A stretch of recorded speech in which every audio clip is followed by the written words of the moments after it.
கிறிஸ்துவுக்குள் பிரியமானவர்களே, கர்த்தரும் இரட்சகருமாய் இயேசு கிறிஸ்துவின் ஈடின் நாமத்தினாலே உங்கள் யாவருக்கும் என் அன்பின் வாழ்த்துக்களை தெரிவித்துள்ளேன். தேவன் அருளிய அப்பம் மினிஸ்ட்ரி சேனல் மூலியமாக உங்களோடு சந்திப்பதில் மிகுந்த மகிழ்ச்சிகிறேன். தினம்தோறும் புதிய நாளுக்காக பரிசுத்த வேதத்திலிருந்து ஒரு வாக்குத்தத்தங்களை தேவனுடைய நாம மகிமைக்கென்று நாம் தியானித்து புதிய நாளுக்காக நாம் ஜெபிக்கிறோம். ஏசாயா 45 அதிகாரம் 2ஆம் வசனத்திலே, நான் உனக்கு முன்னே போய் கோணலானவைகளை செவ்வையாக்குவேன். ஹல்லேலூயா. கிறிஸ்துவுக்குள் பிரியமானவர்களே, இயேசு கிறிஸ்து நமக்கு முன்பாக போகும்போது எவ்வளவு பெரிய மாறுபாடான வழியினாலும் இருக்கலாம். பிரதர், நீங்க சொல்றது போல என் வாழ்க்கையில எல்லாமே மாறுபாடான வழியா இருக்கே, நானே புலம்பிட்டு இருக்கிறேனே அப்படின்னு சொல்லி கூட யாராவது இணைந்திருக்கலாம்.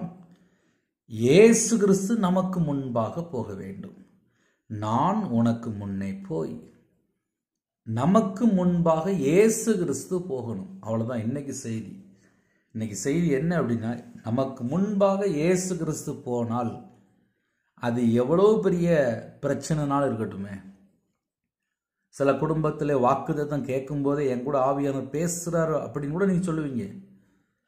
எவ்வளவு பெரிய மாறுபாடான வழியா இருக்கட்டும், நேர்மையற்ற பாதையா இருக்கா,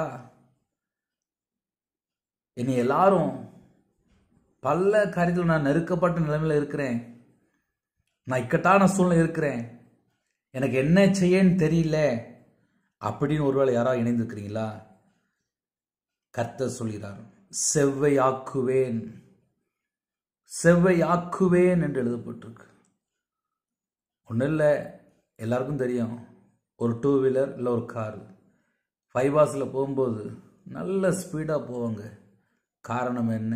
ரோடு நல்ல சாஃப்டாக இருக்கும், இங்கேருந்து தூரத்தில் பார்த்தா தெரியும், அதனால ஸ்பீடாக போக முடியும். இதே இது ஒரு 40 வருஷம், ஒரு 35 வருஷம், ஒரு 50 வருஷம் முன்பாக போய் பார்க்கும்போது ரோடு போட்டிருக்க மாட்டாங்க, ஒரு சின்ன பாதையாக இருக்கும், அந்த பாதையில் மெதுவாக போவாங்க, கேட்டால் வண்டி பஞ்சர் ஆயிரம் அப்படிம்பாங்க, அதுக்கு தகுந்த மாதிரி ஸ்லோவாக வண்டி ஓட்டுவாங்க. ஆனால் இன்னைக்கு இருக்கிற சில ஊரில் உள்ள ஸ்பெஷல் என்ன அப்படின்னா, ரோடு நல்லாயிருக்கும், பைபாஸ் ரோடு. இங்கே ஆரம்பிச்சாச்சுன்னா 1 ஹவரில் எத்தனையோ கிலோமீட்டர் போயிடுவாங்க. ஆவிக்குரிய வாழ்க்கையிலே எனக்கு முன்பாக, உங்களுக்கு முன்பாக, நமக்கு முன்பாக இயேசு கிறிஸ்து போக வேண்டும். அது எவ்வளவு பெரிய ஒரு மோசமான பாதையா இருக்கா? இல்ல எல்லாமே சேஞ்ச் ஆகி போய் கிடக்கா, குழப்பத்தில் கிடக்கா, வாழ்க்கையே குழப்பத்தில் கிடக்கா. சிம்பிளா சொல்லணும்னா வாழ்க்கையே குழப்பத்தில் இருக்கா? நமக்கு முன்பாக போகிறவர் கர்த்தர். நான் உனக்கு முன்னே போய் கோணலானவைகளை செவ்வையாக்குவேன். அது எப்படிப்பட்ட காரியம் வந்தாலும் சரி, செவ்வையாக்குவேன், சரி பண்ணி தருவேன். நம்ம வாழ்க்கையிலே நமக்கு முன்பாக நம்மை உருவாக்கின தேவன், நம்மை படைத்த தேவன், நம்மை சிருஷ்டித்த தேவன், அவர் நமக்கு முன்பாக போக வேண்டும். இன்னைக்கு செய்தி அது மட்டும்தான்.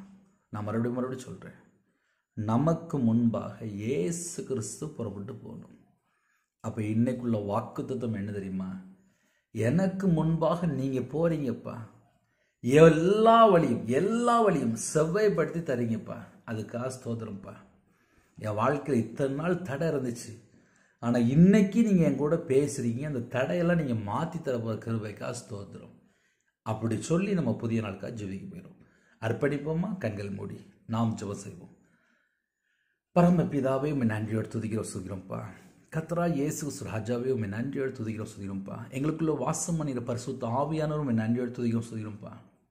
நாள்தோறும் வாக்குத்தத்தம் மூலியமாக உங்கள் பிள்ளைகளோடு நீங்கள் பேச கிருபைக்காக நன்றி. நான் உனக்கு முன்னே போய் கோணலானவைகளை செவ்வையாக்குவேன் என்று வாக்குத்தத்தம் மூலியமாக எந்தெந்த குடும்பத்தில் நீங்கள் பேசுனீங்களோ உங்கள் பிள்ளைகளுக்கு முன்பாக நீங்கள் புறப்பட்டு போகணும்ப்பா. எல்லா வழியும் செவ்வாய்ப்படுத்தி தாங்க. உங்கள் பாதபடியிலே எங்களை சாஷ்டாமாக மண்ணாக தாழ்த்தி களிமண்ணாக தாழ்த்தி அர்ப்பணித்து கெஞ்சி கேட்குறோம். இணைந்திருக்கிற குடும்பங்கள் கர்த்தருடைய கரத்தில் அர்ப்பணிக்கிறோம்.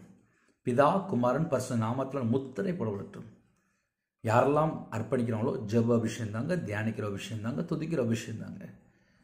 இரவும் போலுமாக உங்கள் பாதபடியிலே காத்து இருக்கணும்ப்பா. அந்த கிருபை தாங்க. ஆவிக்குரிய 9 கனிகளினாலும் ஆவிக்குரிய 9 வரனாலும் நிரப்புங்க. எல்லா குடும்பத்தையும் கர்த்தர் பொறுப்படுத்துங்க. எங்களை தாழ்த்திலும் அர்ப்பணிக்கிறோம். எல்லா தடையிலும் நீக்கி எங்களுக்கு முன்பாக நீங்கள் போகிற கிருபைக்காக உண்மை நன்றியோடு துதிக்கிறோம் சொல்கிறோம். நாலு முழுதும் எல்லா குடும்பத்தோட கர்த்தர் கூட இருங்க. உங்கள் நாம மேம்படட்டும். இயேசு கிறிஸ்துவின் பிதாவே ஆமென். தேவனுக்கு மகிமையுண்டாவதாக. கர்த்தர் தாமே உங்களையும் உங்கள் குடும்பத்தில் சகல காரியத்திலும் சம்பூர்ணமாக திருப்தியாக கர்த்தர் கொடுத்து பரிபூர்ணமாக ஆசீர்வதிப்பாராக. ஆமென்.